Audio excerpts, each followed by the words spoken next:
And one more time from the South Point Bowling Plaza here for the title matches of a Sunday evening JBT event. Cesar Padilla and Chris Mays going out in the scratch division, each one with 2 titles, each one with both of those 2 titles earned this season. So, a little rubber match, see who's the first one to get to 3 this season out of those 2. Bryson McCoon's looking for his first career JBT title in the handicap division. He's playing Brandon Rotherer, won the last 2 games to get there, and he's got to beat Brandon by 4 to tie, 5 to win. Both matches early, and Padilla's got early trouble here as Mays has started with the front 3 and has stayed clean. And if Cesar does not pick up the other half of the rack here on this second ball, it'll be his second open without a double. It's a nasty looking split, but isn't that tough? Basically a 310, that's close. Oh! And that's bowling. He did everything right and did not get the love from the pins there. So 5-4 gives him 74 through the 5th. And that is not what a person who qualified first today at plus 427 was envisioning when he bowled this match.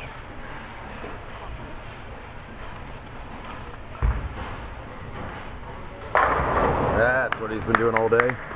Low game of the day prior to this, 214, a high game of 289. The second consecutive high-scoring day. On paper, this was a much more challenging pattern. In reality, didn't happen. Why? Surface topography plays a huge factor. Also, the fact that they stayed on the same pair, I think, really inflated the scores, because these guys are so darn good. Once they find their look, they're just gonna just lock in and just throw strike after strike. Pretty fast pace, that makes them more comfortable too. All those different factors. Some days, at every level, you got to put on the striking shoes as well as your star-making shoes. Although, no matter what scoring pace it is, it still comes down to spares. Unless it's front 11 versus front 11. Mays switches to a ball that doesn't hook for his corner pin, has it no problem. Chris beat Tyler Morgan, the first person to do so this weekend in the last match, as Tyler almost climbed the ladder twice. And Tyler before that beat Chris's brother Hunter in the first match. Over in handicap, it's been all Rother. 296 with pins the first game to knock out Raiden Pimentel. Then a weird one against Hayden Fernandez that went back and forth, but he escaped. Mays the righty, covering not that many boards really, trying to keep it in what's left of the oil, and catches a tremendous break there as he turns a 6-7 into a strike. Still has a 4th frame open for Nathans, and he's in trouble early too. Both top seeds in trouble here. Brandon has started spare triple. Funny sport. Many bowling tournaments end in stepladders, and the top seed sort of has to win twice in a stepladder situation. It's give and take. Whenever top seeds lose, they kind of bring that up, and oh, it was cold, they were red hot. So, well, you can be the 2 seed if you want. I said, nope, no thank you, I'll be the 1 seed. So.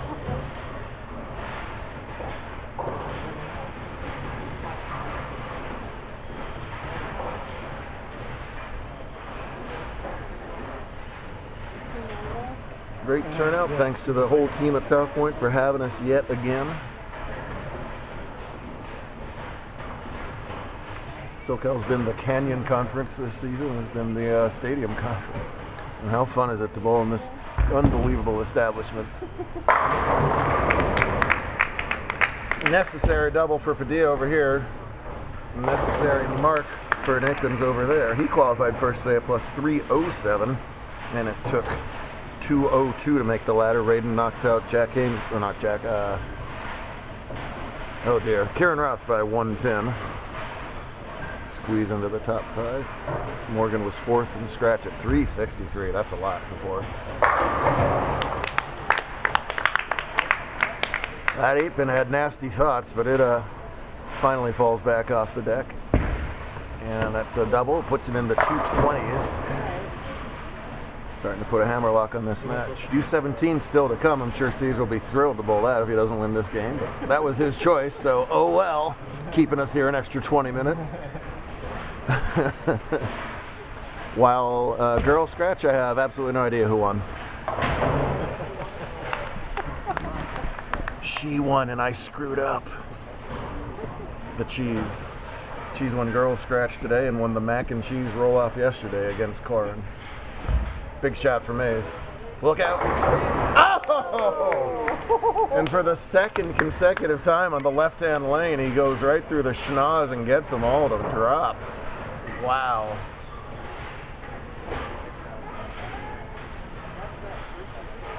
Takes good shots and often good breaks to win titles. Those are two tremendous ones.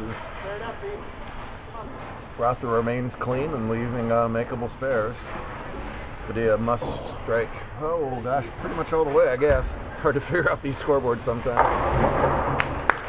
He nonchalantly eviscerates that rack. That's your scenario here. Oh dear, 220, 230, 240. I believe he's in the 220s if he strikes out. And that would force a mark from Mays. Stranger things have happened.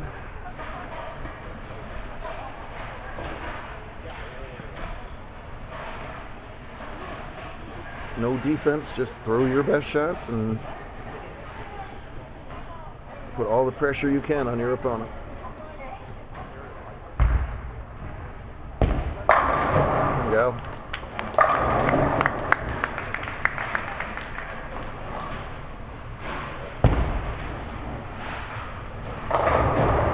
So much up and coming talent. We knew Caesar was the real thing about 3 or 4 years ago. And now that he's matured a little bit and gotten that tremendous strike ball under more control and learned to play different parts of the lane, he's developing quickly into a star out here. Bryce struck in the 6th. He really would love to have this one in the 7th.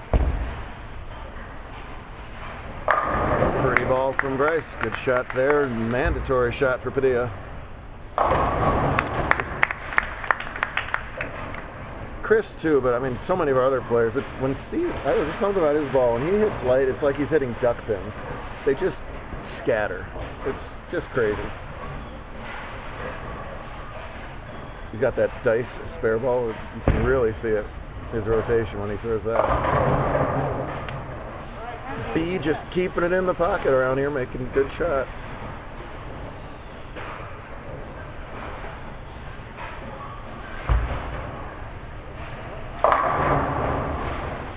Why not?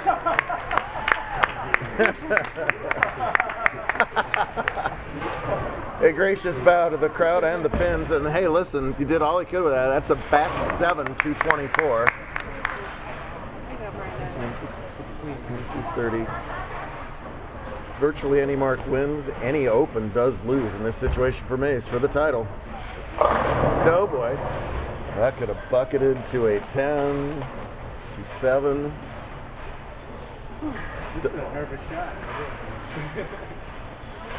It's a relatively routine spare in an ordinary situation, but for the title, a 5-pin's not ordinary for the title. Oh, well, let's see what both of them do on their 2-8s. Brandon's in good shape, but this is for the win. Look out. All right. Never know with their ball motion, waiting for that two-handed power to just turn that ball left. But it stopped it and rolled out.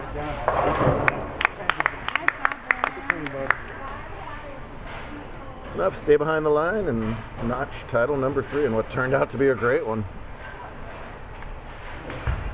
There you go.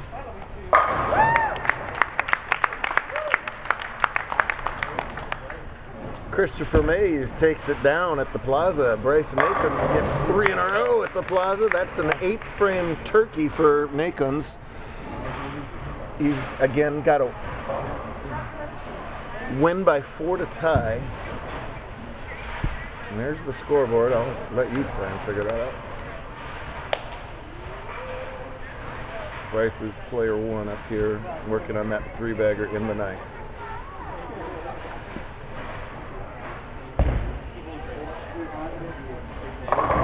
Oh, talk about tremendous breaks.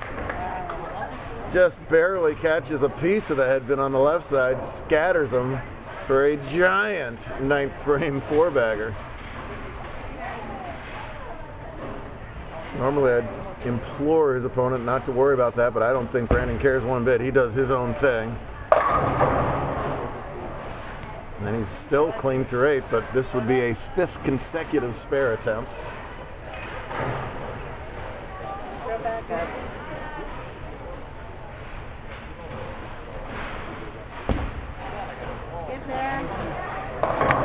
These kids. One of my many theories is that humanity has already evolved to have more Gumby wrists than people my age, because all these kids can throw these massive backup balls, and the human wrist didn't used to be able to do that, and they just fling, just send it over there like it's nothing at all. It takes a lot of confidence to do that. It's impressive watching these kids throw these backup balls. 10th frame, spare working. Decent shot.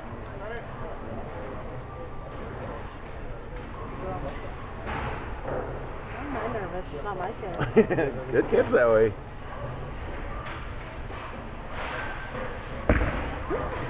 Got a hook. Oh, and for all that outstanding frame filling, the one open of the match comes in the 10th, which finishes him at 199. Bryce is at a 205 spare strike, and that would be a 6-pin win, and he has to win by 4. He's going... Wrong lane. Pick on me for the wrong score. He's on the wrong lane in the 10th frame. I believe 9 spare 9 is enough, but strike is for sure enough, and that's what he should be thinking too. You bet. I tell you what, especially in handicap, when your scoreboard looks like this through 4 frames and you're the bowler on top, it is so intimidating. Saying, man, I gotta give him pins, and he started spare triple. Bryce starts open 2 out of 4 frames, comes all the way back, capitalizes on a great break in the 9th, throws a beautiful shot in the 10th, and he's gonna win this title. Brandon's got no thing to hang his head about. He was fantastic all day long. But this guy's been chasing wins for quite a while, so happy for him as well. And I just want to say it again to the crowd. Earlier in October, Raiden brought me donuts, and he immediately won the tournament. About 5 hours ago, Bryce's mom brought me Jersey Mike's. And I'm just saying, these things may or may not be related. You know what? And he knows it. Yes, sir.